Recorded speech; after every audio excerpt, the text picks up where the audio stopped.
Good morning to you. Mark Zeta with HurricaneTrack.com here. I am near Atlanta, Georgia. It is now Friday, the 30th of October, 2020.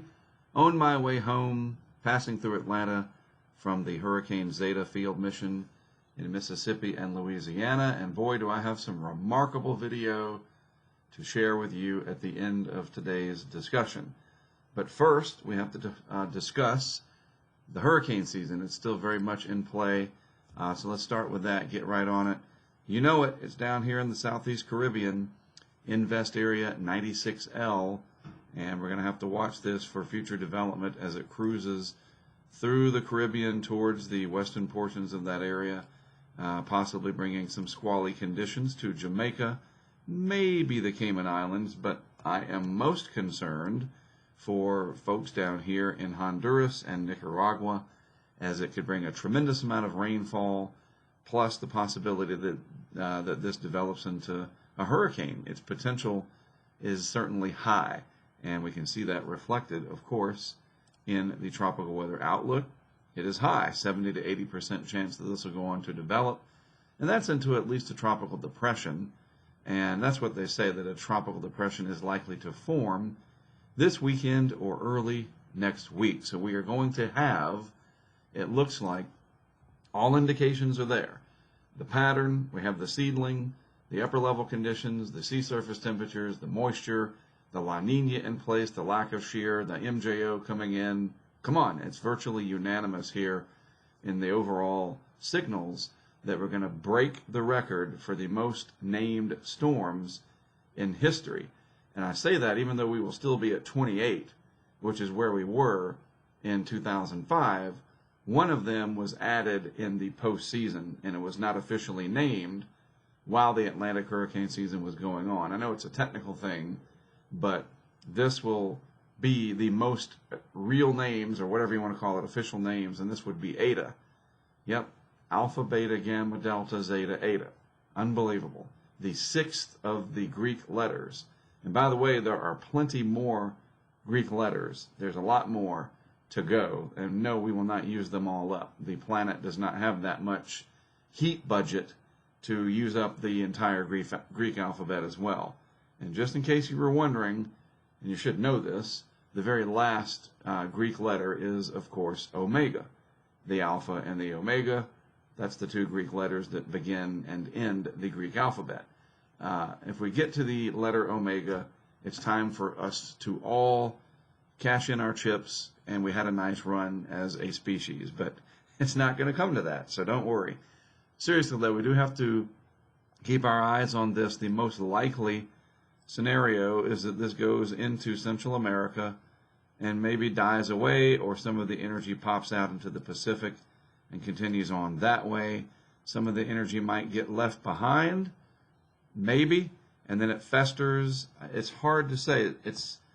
That's the likely scenario, is something like this.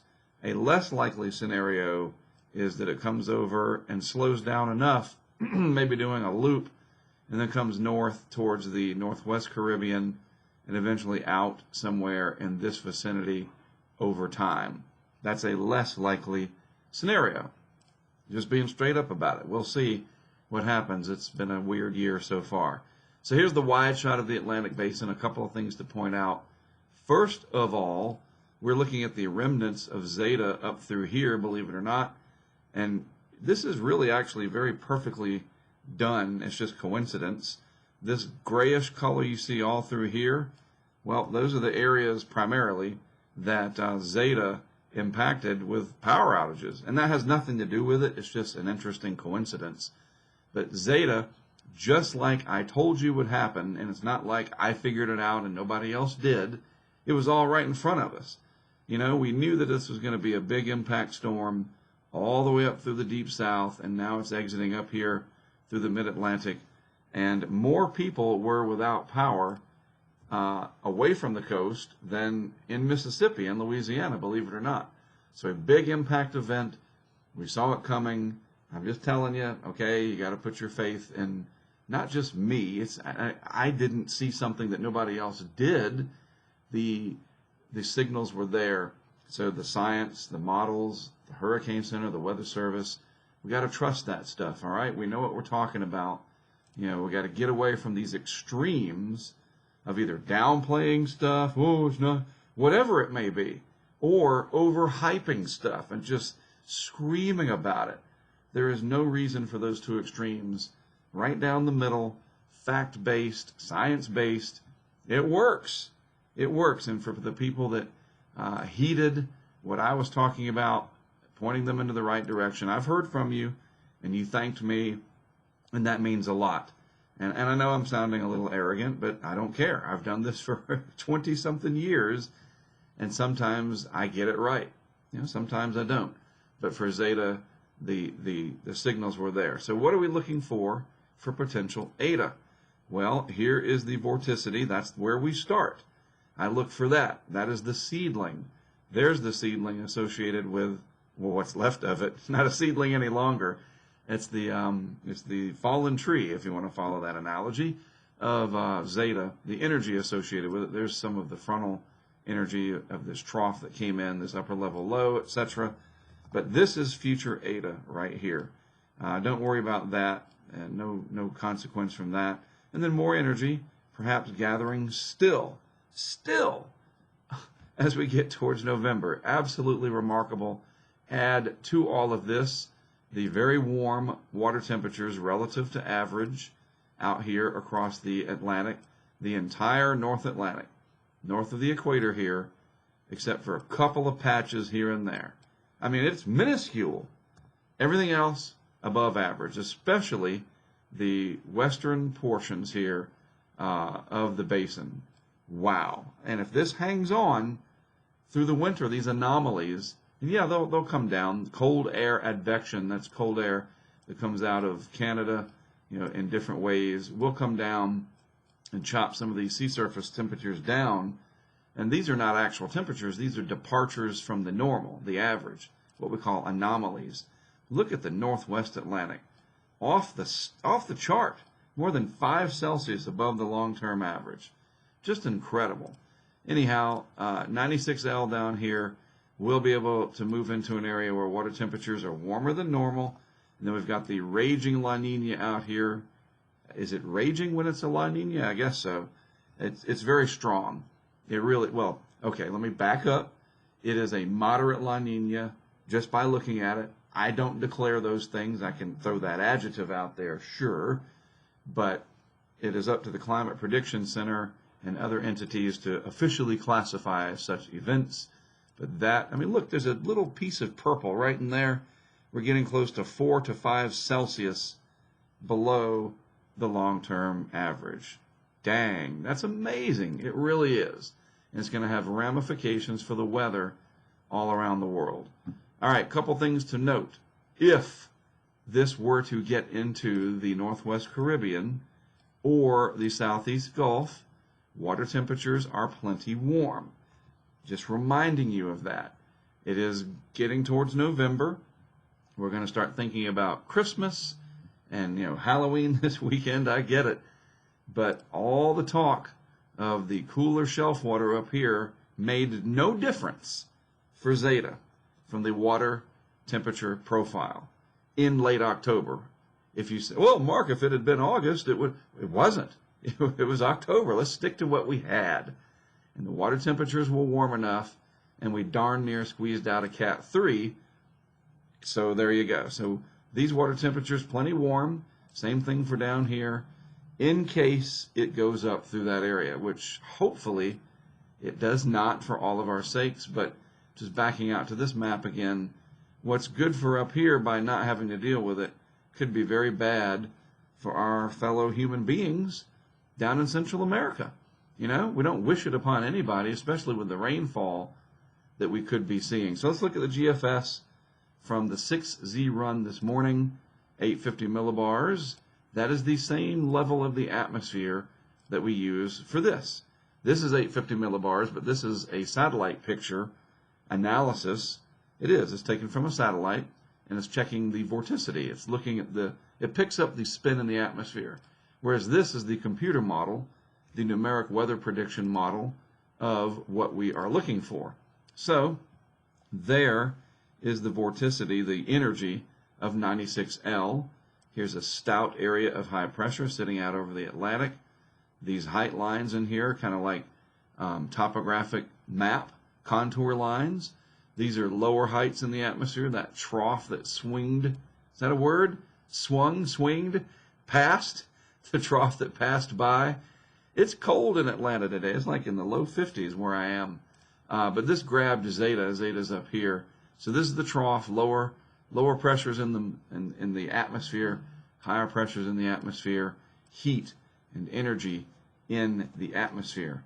So now you know what's what. So let's move this out into time. 24 hours, 48. Oh, there it is. You clearly see the beginnings of Eta right there.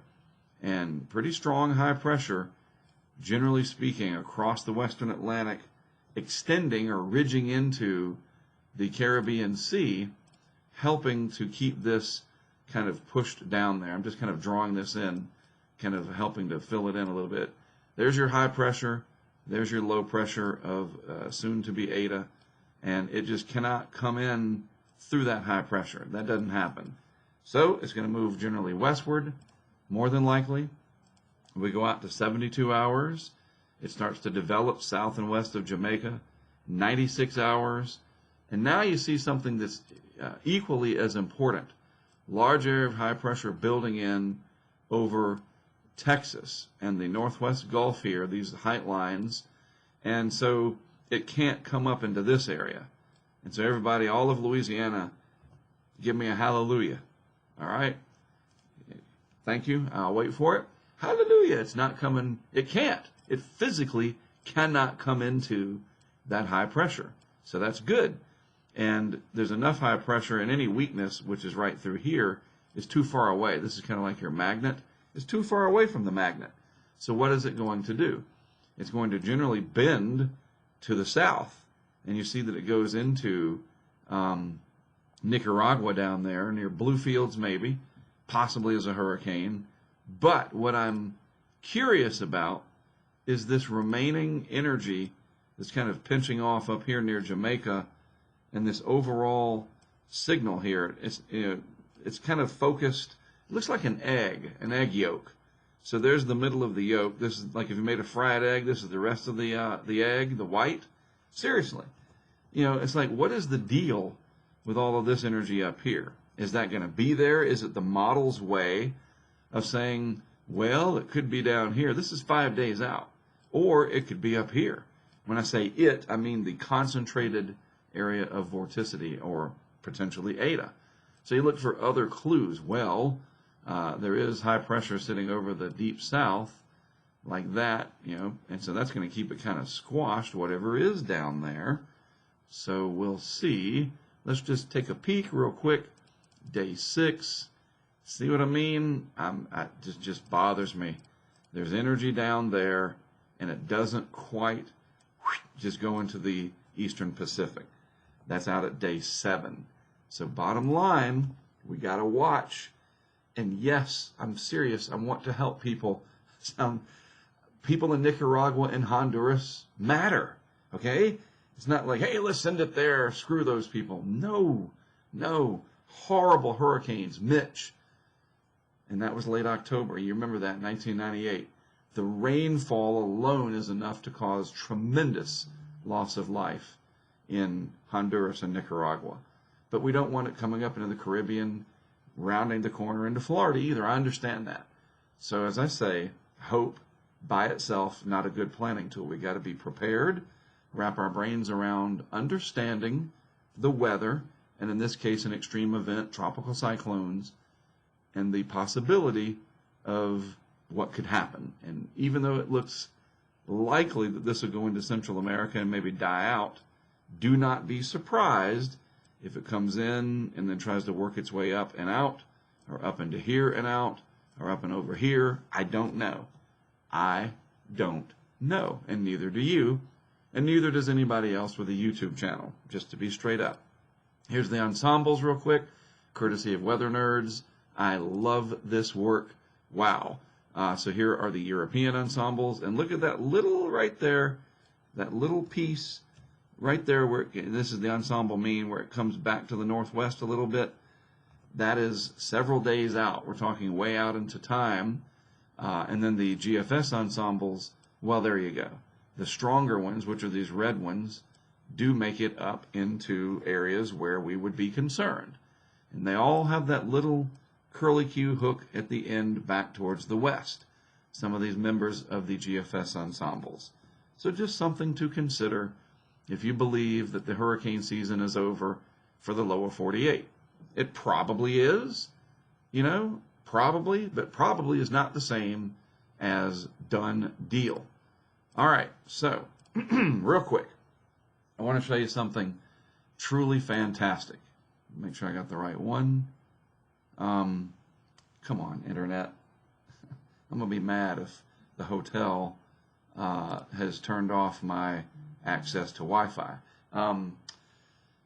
One of our supporters donated a GoPro 360 cam. It's called the GoPro Max back in the early part of the summer. And through a very, very incredible stroke of luck, we were able to place this camera completely naked. And the camera is right here. It comes just like that. It's already in a case. The GoPro makes these ready to go now. You don't have to put them inside of anything.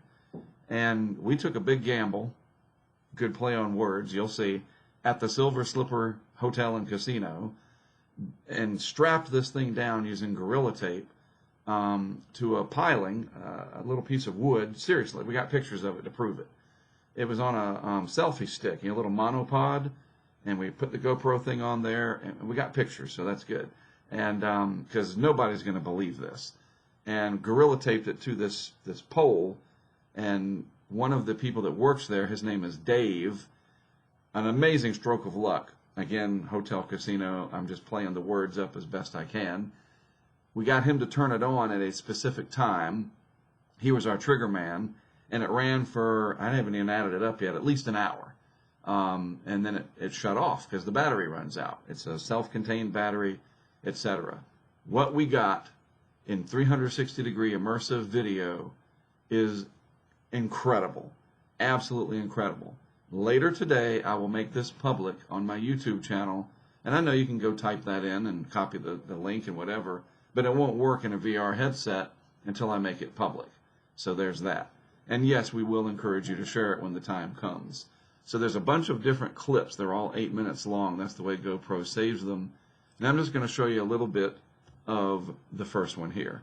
It works best in a VR headset, like an Oculus Quest. I will make it public later, and you'll be able to do that. Second best is in a browser like this. So here's what we got. Let's make it full screen, shall we?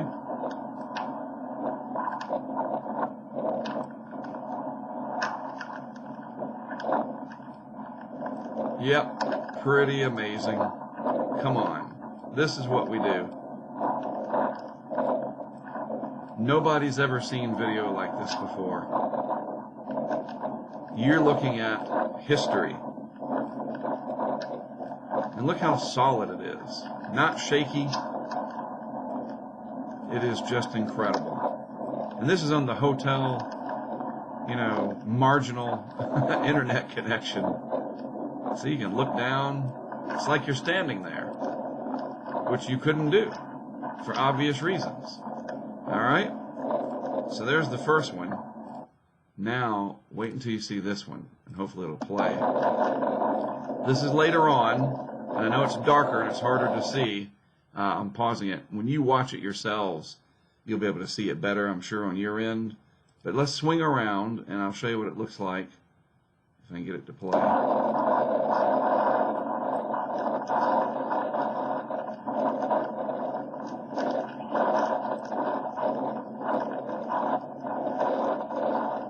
Yep.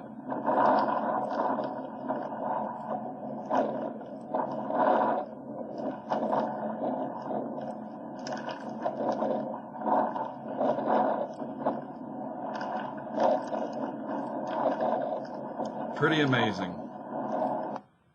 So this is what we do with our crowdfunding. And this is why I talk about it. I get people every now and then that are like, dude, stop begging for money. If you think I'm begging for money, stop watching my channel. Seriously, because you don't get it. I know some people cannot afford it. I get that. And they maybe will one day. And we totally understand that. But for those that are in the position to support it, those words down there, crowd-funded science, you know, the person that made this graphic from the United Kingdom, Kari, you know, the guy that donated that GoPro Max, his name is Pete. These are real people that are supporting something that is innovative, and we're going to be able to use that video in some education work in the future. We're going to get more of those cameras now that we know that it works. The guy Dave that we met there at the Silver Slipper, he's my new hero. He nailed it. But this is what we do. So we fund this through Patreon. I'm going to start really hyping this up because what we're doing, you know, it's time to go big. I want to let GoPro know what we're doing. I need people to tag them when I make this public. I need GoPro. I need Gorilla Tape because we Gorilla Tape this sucker. You know, we want people to know what we're doing. Let's fund this thing to the absolute maximum. And it's not for me to get rich. I'm not going to get rich doing this. I want a crew of dependable people, and I want the equipment that we can put out to where when we have another hurricane like that, and hopefully in the daytime, that would be a good thing, that we can have 10 of those GoPro 360 cameras, and 20 live cameras, and 20 anemometers. But we're going to need about $250,000 a year to do that. Right now, we are at about $100,000 a year of that goal. For real. We really are. Because of Patreon. That is not my money. I don't take that money and spend it on me. Some of it I do to pay my bills. You're dadgum right, because that's being an entrepreneur. But the rest of it is the hotels, the gas, the logistics, the Verizon, you know, the data plan. And then a lot of it, of course, you guys crowdfund. Where'd the camera go? It's dark in my room. You know, you send our project these. You don't send this to me. Oh, thanks for the camera. You send it to the cooperative, to the group, to all of us. So that's how we do it. You want to get involved? You want to be a part of this? You can. And you have a say-so in making this possible and shaping the future. That is what we do. And this is just a small sampling, ladies and gentlemen. Seriously. So that's how we do it. I am Mark Zeta, HurricaneTrack.com, excited as ever because of you people. You know, for real, you people did it. So thank yourselves.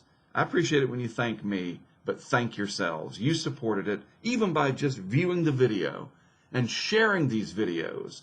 You might not have the money to support it financially. It is a rough year. You can just hit that share button, like it, make it pop up in YouTube better so more people can see it and support it. And we can kick some major butt going forward. All right, I'm done. I'm going to post this and then hit the road, get back home, and see what happens. Have a great weekend. Be safe out there over Halloween, etc. I'll be with you throughout the weekend, of course, doing these updates. I am Mark Zeta, Hurricane Track. Thanks for being a part of this. I'll see you next time.